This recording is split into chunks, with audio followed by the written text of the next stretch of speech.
அதாவது இன்றைக்கு நாங்கள் எங்கட பலாலி சக்திவேல் முருகன் ஆலயத்துக்கு 1990ஆம் ஆண்டு இடப்பெயர்வுக்கு பின் மாதத்தில் முதல் வெள்ளிக்கிழமை எங்களோட ஆலயம் சார்பாகவும் நிர்வாகம் சார்பாகவும் நாங்கள் எல்லோரும் சேர்ந்து அதாவது பொங்கல் பொங்கி படைத்து வருகின்றோம்.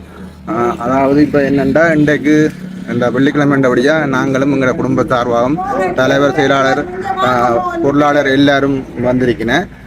அப்படி இந்த பொங்கல் நிகழ்வானது இனி காலப்போக்கில் ஒரு நல்ல அரச தலைவர் கிடைத்திருக்கின்றார். ஏனென்றால் இந்த பலாலி சந்தியிலிருந்து வசானம் வரைக்கும் 3 கிலோமீட்டர், அதை உடனடியாக விடுவித்தால் பெரும்பாலும் யாழ் மாவட்டத்தில் சகல பாதைகளும் திறந்ததற்கான ஒரு வெற்றியாக நினைக்கப்படும். ஏனென்றால் இந்த முக்கியமான பலாலி சந்தியிலிருந்து வசானம் வரையான இந்த 3 கிலோமீட்டர் விட்டால் யாழ் மாவட்டத்தில் அதை விட காங்கேசுந்தர சந்தியிலிருந்து கீரிமலை போகிற அதையும் விட்டால் யாழ் மாவட்டத்தில் நீங்கள் எந்த ஒரு பாதை பிடிப்பு பண்ணுற பேச்சுக்கு இடமில்லை.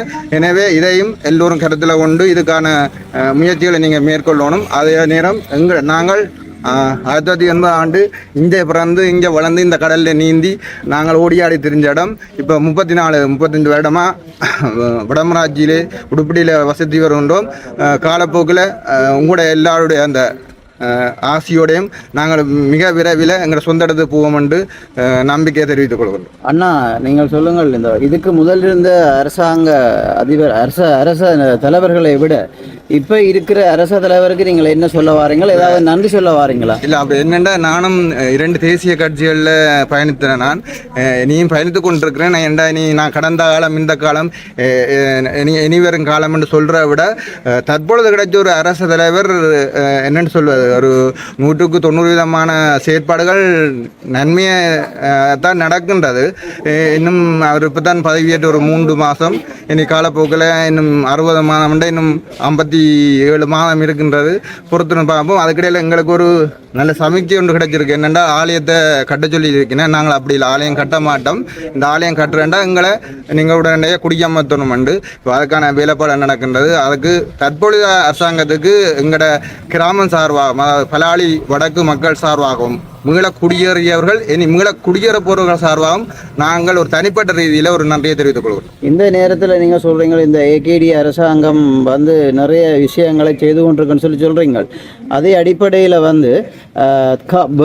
வெறுமனவே தமிழர் தாயகத்தில் காணி விடுவிப்பு மட்டும்தானே நடக்கும், அல்லது தமிழர் தாயகத்தில் எழுச்சி வரும் வகையில், தமிழர் தாயகம் எழுச்சி வரும் வகையில் ஏதாவது மாற்றங்கள் ஏற்படுமா? இப்போ ஒரு 3 நாளைக்கு முதல் தொடங்கிய பாராளுமன்றத்தில் நிறைய விடயங்கள் அரச கொள்கைகள் பிரகடனப்படுத்தியிருக்கிறேன். அதில் எங்களோட அரச முக்கியமாக ஒரு அறிக்கொண்டு விളിக்கின்றார்கள். அரச கைதிகள் உடனடியாக அவைகள் செய்த குற்றங்களுக்கு ஏற்ற மாதிரி உடனே விடுதலை செய்கிறோம் என்று. அதுக்கும் நாங்கள் நன்றி சொல்லணும். அதை விட இனி இருக்கின்ற விலைவாசிகள், மற்ற அரச உத்தியோகங்கள், மற்ற தனியார் துறைகள், மற்றது இளைஞர் ஜூதைக்கான வேலை வாய்ப்புகளை தான் உடனே செய்கிறேன்னு சொல்லியிருக்கிறார். அதுதான் நான் உங்களுக்கு சொன்னேன். 3 மாதம் தானே, இன்னும் 57 மாதம் இருக்குது. அதுக்கிடையில் நல்ல விடயங்கள் நடக்க வேண்டும். அதுக்கு எல்லாரும் ஒத்துழைக்க வேண்டும் என்று நான் தனிப்பட்ட ரீதியாக கூறிக்கொள்வேன். வணக்கம் ஐயா. வணக்கம். என்ன எத்தனாவது பூசை செய்யறதுக்காக போறீங்க? பலாலிக்கு. பலாலிக்கு இப்போ நான் 5 வருஷம். 5 வருஷம் இல்லை. இப்போ பாதை பொண்ணு பிறகு எத்தனாவது தரமாக போறீங்க? இது இப்போ விட்ட பிறகு ஒரு 2 வருஷம் தான் ஜலம். 2 வருஷம். மறுபடி நான் அங்கால யாழ் மாவட்டம் உடும்பில், கூண்டாவில். என்ன மாதிரி நீங்கள் ஒவ்வொரு வெள்ளிக்கிழமையும் பூசை செய்கிறதோ இல்லாட்டி என்ன மாதிரி? மாதத்தில் ஒரு பள்ளி. மாதத்தில் ஒரு பள்ளி. அதில் ஒருக்கா தான் போகிறீங்களா கோவிலுக்கு? எல்லாரும் ஒருக்காத்தானே விடுவேன். இஞ்சி விட்டவையும் அதுக்கு வேறு வேண்டி அங்கேருந்து ஐயர் பண்ணேன். இப்போ கட்டுப்பாட்டில் பிறகு மாதத்தில் ஒருக்காத்தான் முடியும். அந்த இடத்துக்கு போக பாதுகாப்பாக இருக்கும் ஐயா? கொஞ்சம் இந்த பஸ்ஸில் போகிறது சனம், இங்கிருந்து போகிற சனம் தான். ஐயா, நீங்கள் பல வருடங்களாக இந்த கோயிலுக்கு பூசாரியாக இருக்கிறீங்க, குருக்களாக இருக்கிறீங்க, அப்படியா? உங்கள் பலாலி கோயில் எத்தனை வருடமாக இருக்கிறீங்க? நான் இப்போ 3 வருஷம். 3 வருஷம்.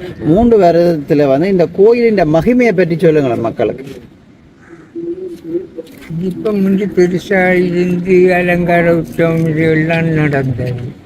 இந்த பிரச்சனை புறா கொஞ்சம் முடிவெட்டு இப்போ ஒரு நோமலாகத்தான் பல ஸ்நாமனம் செய்து தான் இப்போ கோயிலை வச்சிருக்கு.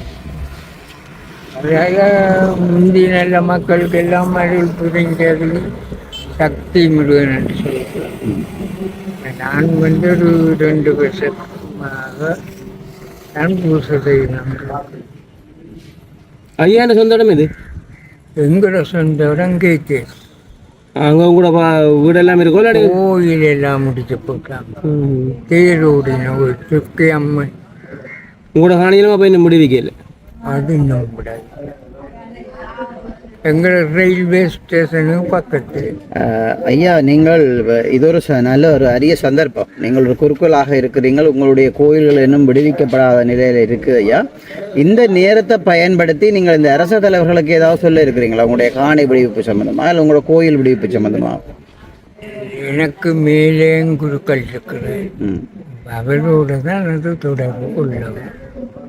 நகாவைக்கு கீழே தானே பெரிய கொடியேற்ற குருக்கள், நாங்கள் அலங்கார உற்சவ நான் செய்ய முடியும். மற்றபடி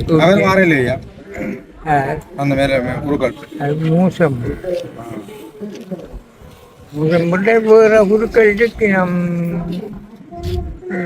கோண்டாவில் சாந்தி பிள்ளையார் அப்படியான குருக்கள் இருக்கணும். அவர்கிட்ட மனசு இருக்கிறா செல்லிப்பல துக்கியம்மன் கோயில் பக்கம். என்ன நடந்ததுன்னு சொல்லி பார்த்தீங்கன்னா, இப்போ சரி ஐயா, நன்றி ஐயா.